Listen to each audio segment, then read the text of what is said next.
เป็นทหารเข้าประจำการอยู่ที่สายแดนด้วยความหาแผ่นดินห่วงแหนอยู่สายแดนแสนเปี่ยวหัวใจขาดคนดูแลขาดคนเทแค่ดูแลหัวใจ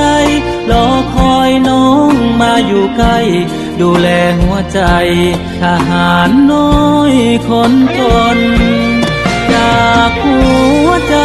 ดวงน้อยที่เฝ้าคอยหักที่ต้องอกหักซ้ำหาเพราะภัยบางคนต้องเจ็บอย่างนี้เฮ็ดดีบ่มีภัยสนทหารน้อยคนจนหน้ามนบ่อยากเลี้ยวแล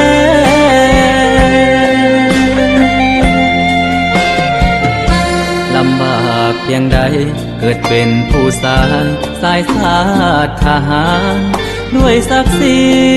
อุดมการณ์ขอฮับใส่ศาสตร์สิ้นลมหายใจเมื่อยกายบ่ท้อ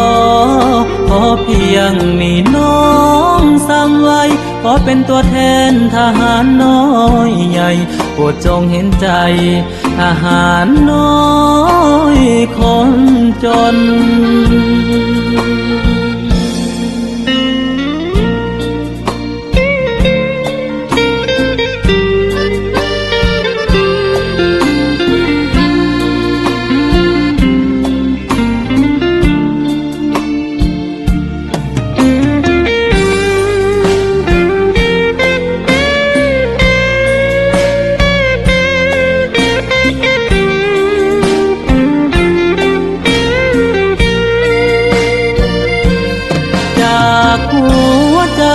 ดวงน้อยที่เฝ้า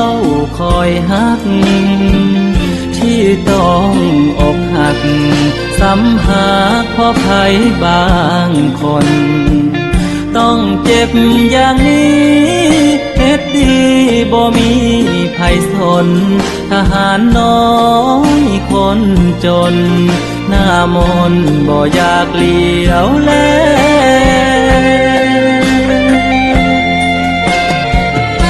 ลำบากเพียงใดเกิดเป็นผู้สายสายชาติทหารด้วยศักดิ์ศรีอุดมการณ์ขอฮับใส่ศาสตร์สิ้นลมหายใจเมื่อยกายบ่ท้อขอเพียงมีน้อ